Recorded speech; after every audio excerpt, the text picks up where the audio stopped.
Assalamualaikum warahmatullahi wabarakatuh.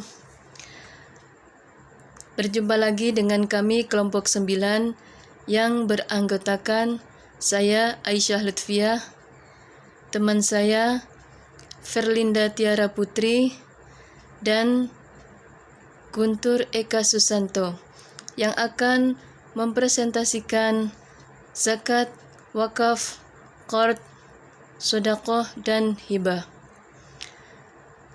Dalam pelajaran fikih muamalah, kita mempelajari aturan-aturan yang mengatur interaksi dan transaksi antar individu dalam masyarakat.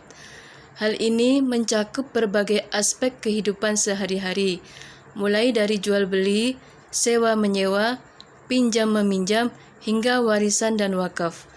Fikih muamalah mengajarkan kepada kita prinsip-prinsip etika dan keadilan dalam berinteraksi dengan sesama manusia, serta hak dan kewajiban yang harus dipenuhi dalam setiap transaksi.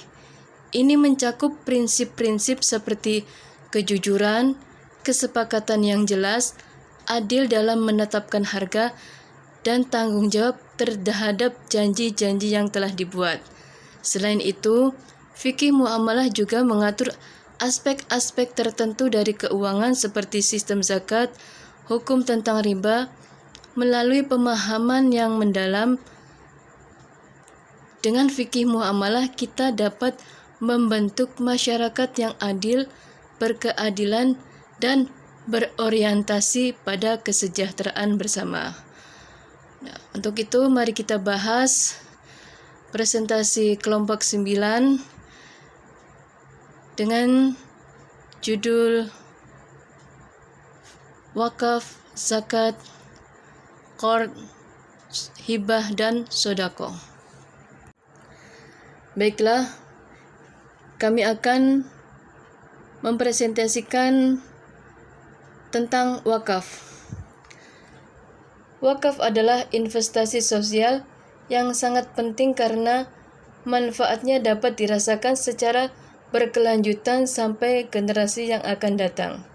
Istilah wakaf berasal dari bahasa Arab, yaitu al-waqfu, yang memiliki arti menahan, diam, berhenti, atau menghalang. Dalam hal ini, jika dikaitkan dengan harta seperti tanah, maka bermakna menahan hak milik untuk faedah tertentu. Dasar hukum wakaf. Dasar hukum wakaf sangat kuat. Ibadah wakaf berdasarkan Al-Quran dan beberapa hadis Nabi. Di dalam Al-Quran, wakaf dianggap sebagai infak yang dilakukan di jalan Allah, yang tertuang dalam Al-Quran surat Ali Imran ayat 92, yang artinya, kamu tidak akan memperoleh kebajikan sebelum kamu menginfakkan sebagian harta yang kamu cintai dan apapun yang kamu infakkan. Tentang hal itu, sungguh Allah Maha mengetahui. Selanjutnya, keutamaan berwakaf. Wakaf adalah perbuatan yang mulia dan di dalam agama Islam memiliki keutamaan yang sangat besar. Berikut beberapa keutamaan tentang wakaf. 1. Pahala terus mengalir. 2. Berbagi dengan orang lain. 3. Mengabadikan nama baik. 4. Investasi di akhirat. Dan 5. Meningkatkan kesejahteraan sosial. Selanjutnya, jenis-jenis wakaf. Wakaf memiliki jenis yang bervariasi, yang dibedakan berdasarkan manfaatnya, objeknya, jenis harta, dan waktu pemberiannya.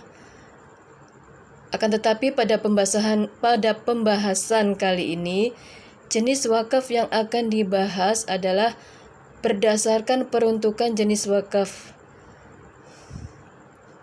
Jenis wakaf yang kita bahas kali ini ada 3 bagian. Yang pertama, wakaf khairi. Wakaf khairi adalah jenis wakaf yang peruntukannya untuk kebaikan yang sifatnya berkelanjutan atau terus-menerus dalam jangka waktu lama. Yang kedua, wakaf ahli.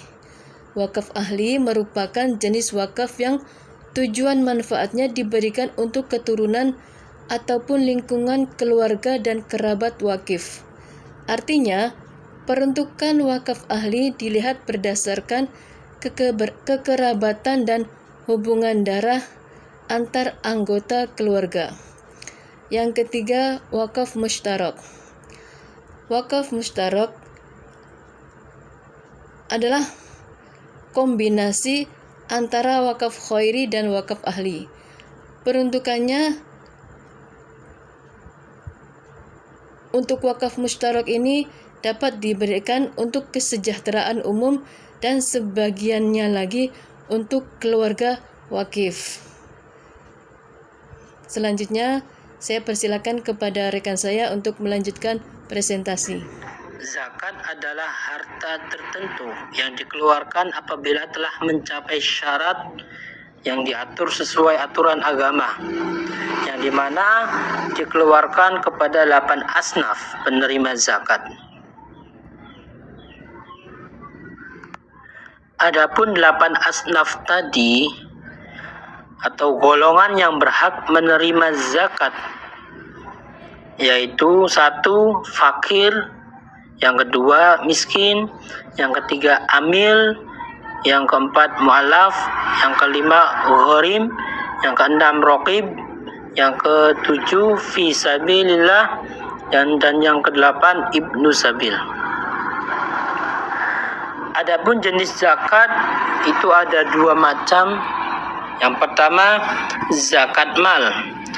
Zakat mal adalah di mana zakat harta yang dikeluarkan setiap 1 tahun sekali, ya, setiap 1 tahun sekali sesuai dengan nisab dan haulnya.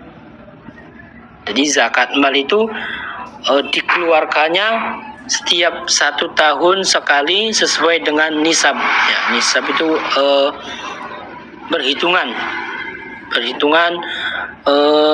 uang yang dia dapatkan dalam 1 tahun atau harta yang dia dapatkan dalam 1 tahun.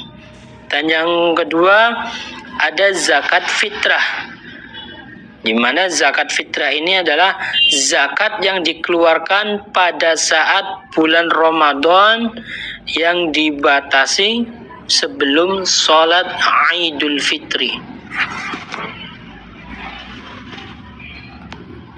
Adapun perbedaan zakat fitrah dan zakat mal, yang pertama, kalau zakat fitrah itu objeknya manusia, kadarnya 2,5 kg bahan makanan pokok. Adapun waktunya akhir Ramadan. Nah, dan zakat mal itu objeknya tertuju pada harta benda. Adapun kadarnya 2,5% atau ketentuan lain, dan waktunya setelah mencapai haul, maksudnya setelah mencapai 1 tahun. Kalau belum mencapai 1 tahun, maka seseorang tidak dikenakan membayar zakat mal. Ada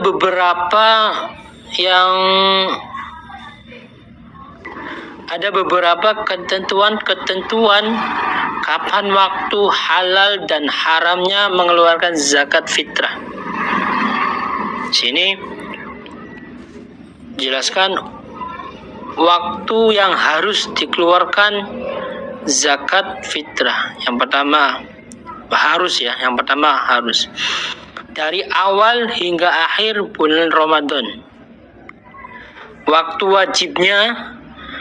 wajibnya setelah matahari terbenam pada akhir bulan Ramadan. Berarti ketika selesai berbuka puasa di hari terakhir bulan Ramadan. Waktu afdolnya yaitu setelah sholat subuh pada hari akhir Ramadan sampai sebelum memulai sholat Idul Fitri. Itu waktu afdol. Adapun waktu makruh dari setelah sholat Idul Fitri sampai sebelum matahari terbenam, sebelum maghrib. Ya, setelah sholat Aid sampai sebelum matahari terbenam. Itu nanti waktu-waktu makruh. Ya, yang terakhir waktu haram setelah matahari terbenam pada hari raya Idul Fitri, yang artinya setelah sholat maghrib pada tanggal 1 Syawal. Adapun syarat-syarat zakat fitrah, yang pertama Islam, yang kedua ada kelebihan harta untuk kebutuhan pokok pada malam hari raya dan siangnya, dan yang ketiga mendapati bagian awal sampai akhir Ramadan walau sebentar. Apa itu hibah? Buat kalian yang bertanya-tanya apa itu hibah, singkatnya, hibah adalah hadiah untuk seseorang yang masih hidup. Definisi lainnya, hibah adalah pemberian secara sukarela untuk orang lain. Manfaat hibah. Banyak manfaat hibah yang bisa dirasakan, terutama dari sisi penerima. Salah satunya yaitu penerima akan merasakan kebahagiaan. Selain itu, memberikan hibah kepada orang lain juga dapat mempererat hubungan satu sama lain.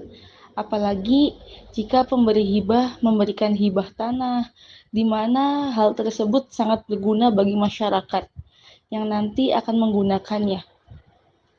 Hibah tanah bisa dijadikan kepentingan sosial seperti yayasan, sekolah, rumah ibadah, hingga tempat umum. Rukun hibah. Buat kalian yang ingin memberikan hibah kepada orang lain, perlu diketahui ada beberapa rukun hibah. Yang pertama, pemberi. Pemberi adalah orang yang memberikan hibah kepada pihak lain. 2. Penerima. Penerima adalah pihak yang menerima hibah tersebut. Yang ketiga, barang yang dihibahkan. Barang yang dihibahkan bisa dalam berbentuk uang, barang, atau jasa.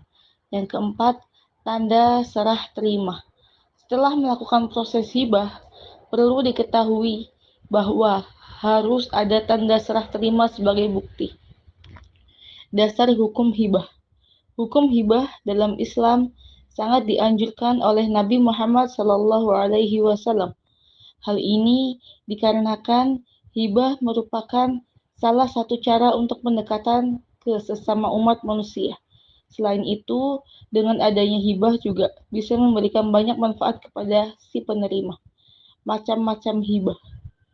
Dalam hibah, ada beberapa macam yang perlu diketahui.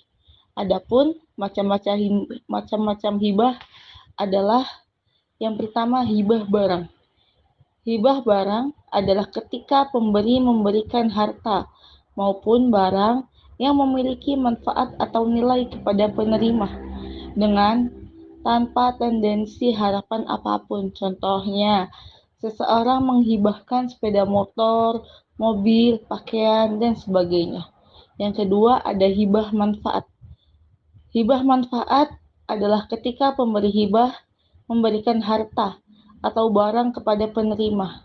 Namun, barang tersebut masih menjadi milik si pemberi, dengan harapan barang yang diberikan akan dimanfaatkan oleh penerima.